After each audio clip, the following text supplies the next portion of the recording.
Alcohol was involved, story number 14. Part 2. Violence in Uganda. After our flight back from Rwanda with a UN delegation, we arrived in Kampala, Uganda, where our host calls home. After he checked us into our hotel, he said that he'd be sending a car to pick us up for dinner, where we would meet his wife and family. He also told me that the national TV network wanted to do an interview with me the following afternoon before we departed. The hotel had armed guards at the entrance, and the streets in Kampala looked like something out of a post-apocalyptic movie, but African style.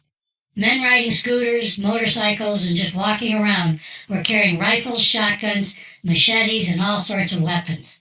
I think I even saw a guy carrying a garden hoe. Quite surreal and unsettling. It made Rwanda look calm and safe in comparison. The car arrived, which was just a regular taxi. I was not comfortable leaving my office in a briefcase in my hotel room, and there was no hotel safe, so I took it with me. When we arrived in front of the Chinese restaurant, the taxi stopped on the far side of the street from the restaurant. The street was crowded, and lots of guys carrying guns strapped over their shoulder. I told the driver to go around and leave us at the door. He refused. There was an armed guard at the restaurant door who saw us in the back of the taxi. I didn't really know what to do, and I made one of the dumbest decisions of my life. I told my colleague we're going to run to the entrance. I'm going to count to 3, then open your door and run. When we got to the middle of the street, I noticed a motorcycle coming right at us with a passenger on the back holding what looked like a shotgun. I thought, oh shit, if that gun points at us, I'm going to throw the briefcase at them. That's probably what they want anyway. We were the only 2 white people in sight. We ran. We're both runners and somewhat athletic. We sprinted to the door where the restaurant guard met us. No shots were fired. Inside the restaurant was like stepping into another world. It was a nice, well-appointed establishment that seemed completely out of place from where we just ran from. We met our host's family and had a wonderful dinner. We learned of his position as the sub-Saharan leader of the Baha'i faith and were intrigued by some of the teachings of its founder, Baha'u'llah. My colleague and I noticed that there were a number of white older men in the restaurant with tall, black, very beautiful women. They all looked like they could be Naomi Campbell's sisters. Not that Naomi is African, but the looks were similar. We inquired of our host who these people were.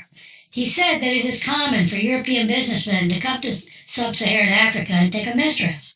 Many own businesses here or work for multinational companies. Many are Dutch, just as you'd find in South Africa.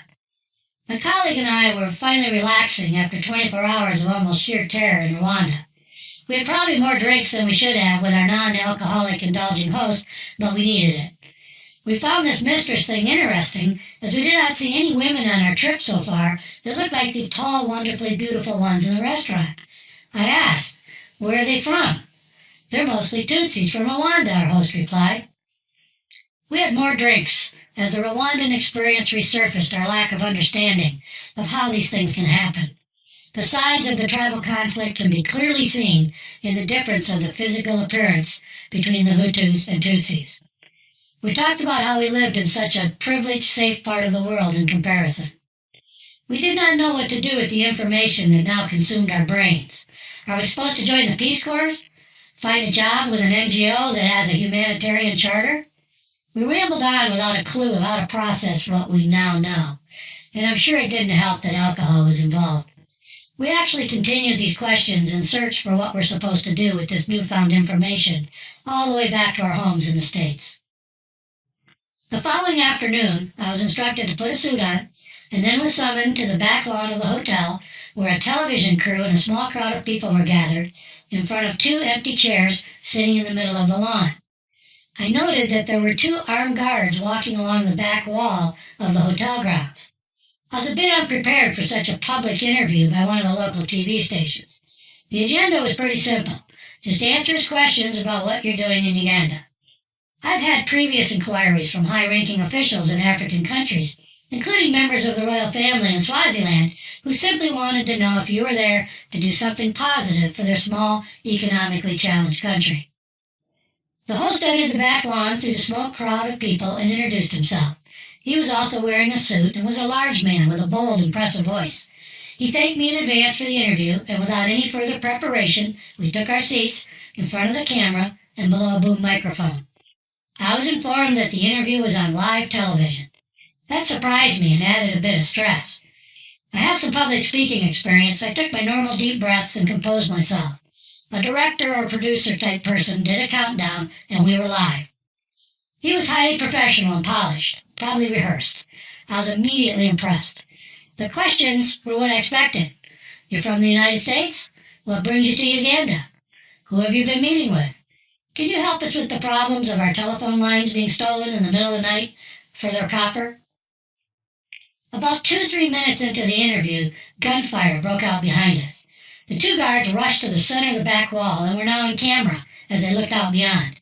The hotel grounds were on a small hill, so we couldn't see what was going on below the wall, but screaming and yelling sounds accompanied the gunshots that now poured over the wall, stopping the interview. Keep in mind that this is behind us on live TV. Gunfire continued for maybe 20-30 seconds, and then the yelling and screaming subsided, but we could hear commotion going on. We could not see and did not know what was happening. On live television, which didn't really seem to matter to me at the moment, I asked my colleague and local host standing behind the camera, "Should we go inside?" The host put his hand up to say, "Wait." The TV interviewer did not blink an eye. He did not turn his head as I did. He simply looked at me and the camera and sat silent. He was waiting, as if this happens every day and he knows it will be over soon.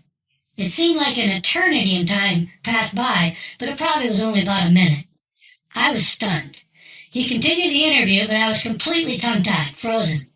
I had a hard time focusing on the questions. I think he had to ask me the next couple of questions a few times before he received an answer. But eventually my brain arrived into the moment and we finished the interview. We shook hands and my colleague grabbed me by the arm and quickly pulled me away as he wanted to get into the hotel as quickly as possible.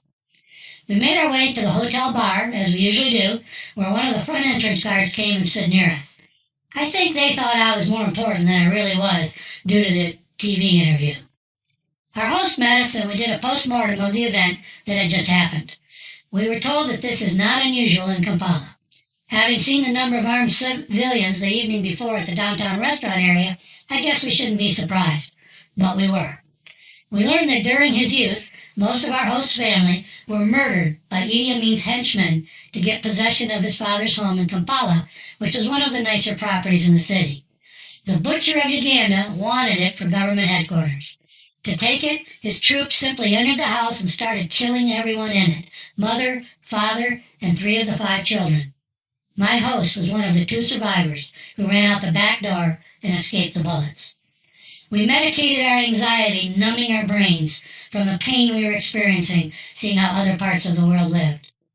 I was full of empathy and sadness as I held back my tears, listening to this wonderful, kind, and gentle human being tell his story. We counted our blessings to be soon returning to the greatest country in the world. Alcohol was involved.